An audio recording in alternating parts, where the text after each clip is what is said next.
CM Revanth Reddy ఇచ్చిన హామీ మేరకు తమను తిరిగి విధుల్లోకి తీసుకోవాలని కోరారు సస్పెండెడ్ హోంగార్డులు. వివిధ కారణాలతో రాష్ట్ర వ్యాప్తంగా 300 మంది హోంగార్డులను సర్వీస్ నుంచి తొలగించారని తెలిపారు. లక్డీకపూర్లోని డీజీపీ కార్యాలయానికి చేరుకున్నారు సస్పెండెడ్ హోంగార్డులు. కాంగ్రెస్ ప్రభుత్వం అధికారంలోకి వచ్చిన వెంటనే విధుల్లోకి తీసుకుంటామని ఇచ్చిన హామీని అమలు చేయాలన్నారు.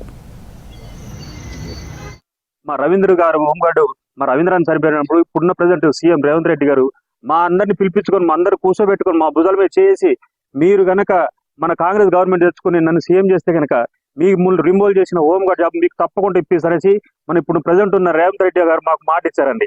ఆ మాట ప్రకారం మేము అడుగుతున్నాము, మేము ఏం తప్పు చేశామన్నా మేము అన్ని గవర్నమెంట్ ఆర్డర్ ప్రకారం మేము తెచ్చుకున్నాం నౌకర్లు. కానీ కొంతమంది అంటారు మీ ఫేక్ హోంగార్డులు ఉన్నారు. ఎందుకు ఉన్నారంటే సార్ ఇప్పుడు నన్ను ఫిజికల్ గా నేను రావట్లేదు చెప్పేసి నన్ను డ్యూటీలో రిమూవ్ చేశారు.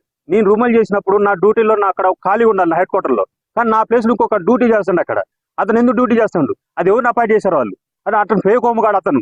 అట్లాంటివి చూసి మీరు రిమూవ్ తీసుకోవాలి. కానీ మేము ఆర్డర్ కాపీ తోటి పట్టుకొని మేము ఆఫీస్ తిరుగుతాం మమ్మల్ని ఫేక్ అని చెప్పేసి మీకు డ్యూటీలు రావని చెప్పేసి ఇవాళ పొద్దున కూడా వచ్చి సీఎం ఇంటి కాడికి వెళ్తే అక్కడ డీజీపీ ఆఫీస్కి వెళ్ళామండి. డీజీపీ ఆఫీస్ కాడికి వెళ్తే డీజీపీ గారు లేరని చెప్పి మమ్మల్ని ఒక్క కాపులకు బయట కూర్చోబెట్టారండి. మాకు మా బాధని ఇప్పుడు ప్రెసెంట్ ఉన్న గవర్నమెంట్ ఉన్న మన సీఎం రేవంత్ రెడ్డి గారికి మా బాధని వారికి తెలియపరిచి మమ్మల్ని అందరినీ రోడ్డు పడ్డ